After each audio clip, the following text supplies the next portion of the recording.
La luz parecía latir como un corazón vivo cuando la escena se abre. No hay sonido, no hay viento, solo un silencio tan absoluto que parece observarte de vuelta. Poco a poco, formas surgen de ese resplandor suspendido, como si estuvieran siendo recordadas por la propia eternidad.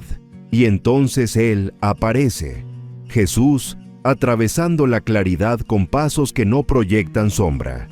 Su mirada carga algo demasiado antiguo para describirse, algo que no pertenece al tiempo, algo que pesa como verdad y corta como revelación.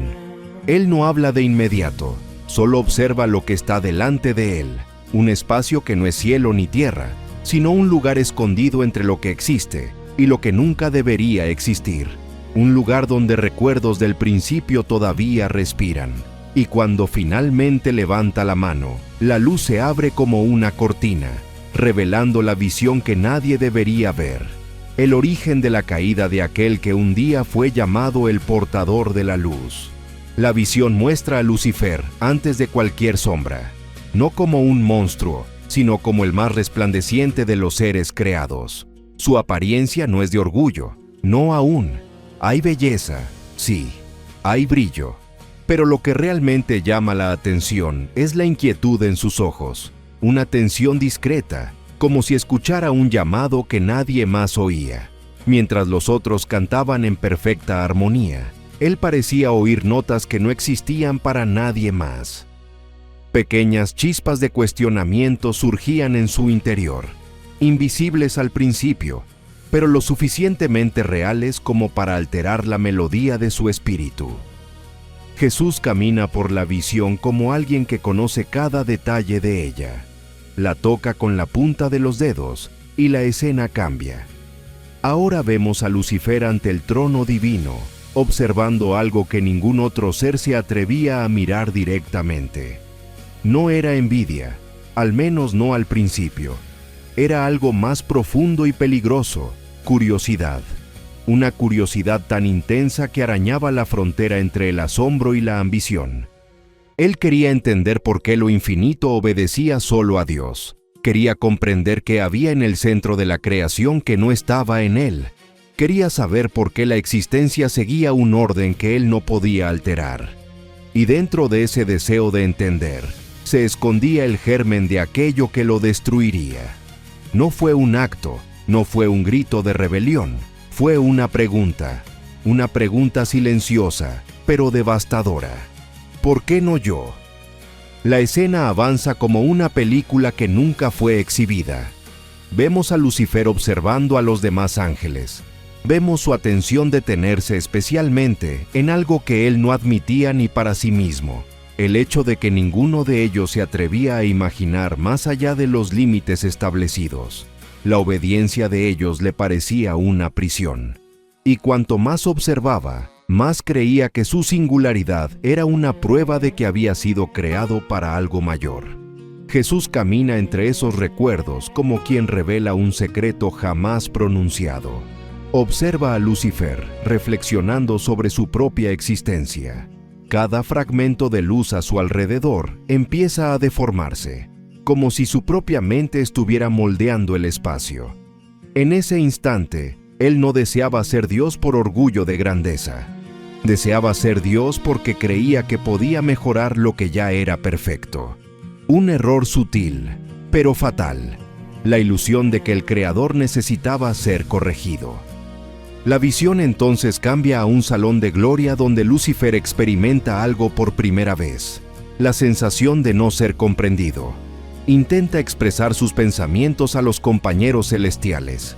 Habla sobre la posibilidad de un nuevo tipo de existencia, una nueva forma de gobernar la propia esencia.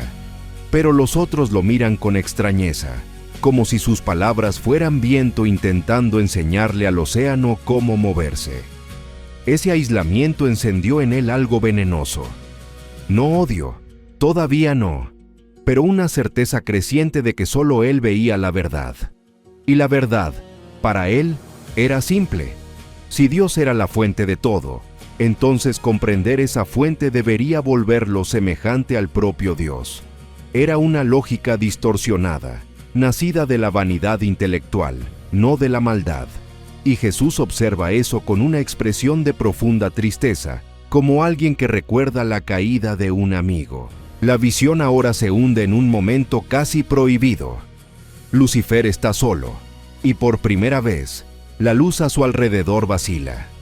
Intenta elevarse por encima de lo que le fue designado, no con alas, no con palabras, sino con intención.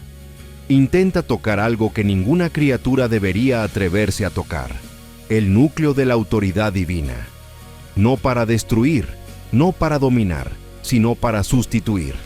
Creía que podía reescribir la propia lógica de la existencia, que podía convertirse en el nuevo centro de todo.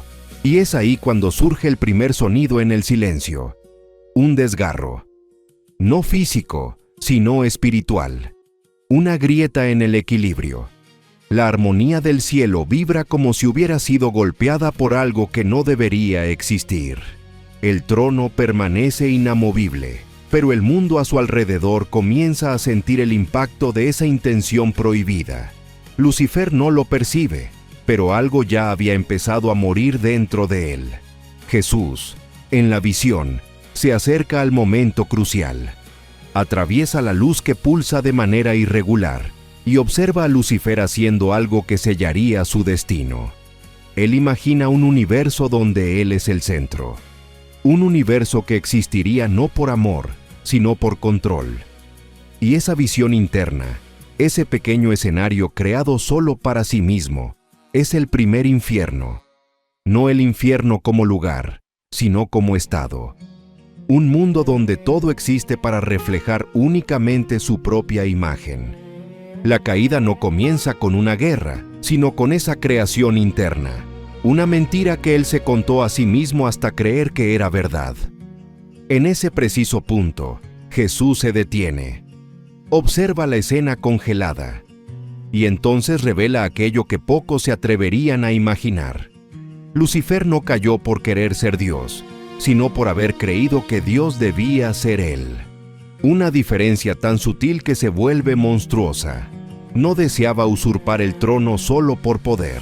Creía sinceramente que era más apto para gobernar, que su visión era superior, que su comprensión era más profunda, que su brillo era señal de que solo le faltaba la corona. La luz se distorsiona nuevamente y vemos el instante de la caída. No hay llamas, no hay manos empujándolo hacia abajo. Solo hay gravedad espiritual. Se vuelve pesado con sus propias ilusiones. Su luz se vuelve densa, amarga, sofocante. Cae porque su esencia ya no podía permanecer donde la verdad era absoluta. Cae porque creó para sí un universo que no podía existir en el cielo. Cae porque su mundo interno chocó con la realidad divina, y esa colisión lo lanzó lejos de todo lo que es puro.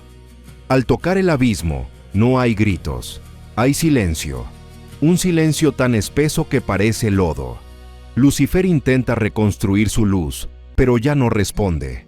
Intenta ordenar el vacío, pero el vacío no obedece. Intenta levantar su propia gloria, pero ahora todo lo que crea nace deformado por dentro. El infierno no lo recibe. Él lo genera. Cada pensamiento suyo se revela como sombra. Cada intención se convierte en prisión.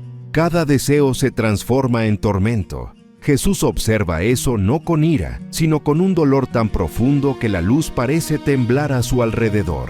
Él sabe que la caída de Lucifer no fue solo la historia de un ángel rebelde. Fue la historia de alguien que creyó que podía hacer el bien, siguiendo un camino que ya no tenía a Dios en el centro. Y ese es el momento más oscuro, cuando alguien cree que está iluminado, mientras camina directamente hacia su propia oscuridad. La visión comienza a desvanecerse. Las luces se apagan lentamente, y cuando todo se disuelve, solo quedan las palabras de Jesús resonando en ese lugar silencioso. Que la verdadera caída de Lucifer no fue del cielo al infierno, sino de la verdad a la ilusión, de la humildad a la autodeificación, de la luz compartida a la luz egoísta. Él no cayó porque quiso ser grande, Cayó porque olvidó que ya lo era y quiso ser más grande que aquel que lo creó. Y mientras la escena final se cierra, quedamos frente a una revelación incómoda. El abismo donde Lucifer cayó comenzó dentro de él, mucho antes de existir afuera. Y tal vez esa sea la lección más profunda, la que pocos se atreven a enfrentar. Que toda caída empieza con una creencia distorsionada sobre nosotros mismos, y que ninguna luz, por más brillante que sea, sobrevive cuando decide apagar la fuente que la hizo existir.